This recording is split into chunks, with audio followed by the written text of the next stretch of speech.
নামাজ ছেড়ে দিয়েছো, তওবা করো, মাফ করে দেবো। জেনা করেছো, তওবা করো, মাফ করে দেবো। আকাশ সমান গুনাহ করেছো, তওবা করো, মাফ করে দেবো। আল্লাহু আকবার।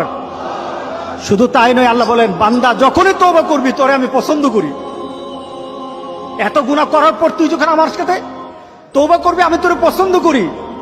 শুধু তাই নয়, আল্লাহ সুবহানাহু ওয়া তাআলা বলেন, যারা মুতাতাহহিরিন, যারা পবিত্রতা অর্জন করে, আল্লাহ তাদেরকে পছন্দ করেন। আমরা পবিত্রতা অর্জন করি কি দিয়ে?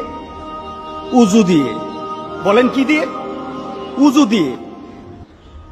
আমরা পবিত্রতা অর্জন করি তওবার মাধ্যমে। প্রথম, এটা হলো আত্মার পরিশুদ্ধতা।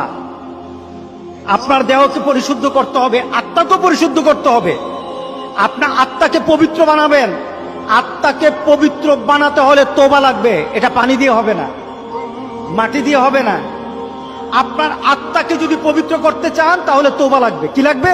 তওবা।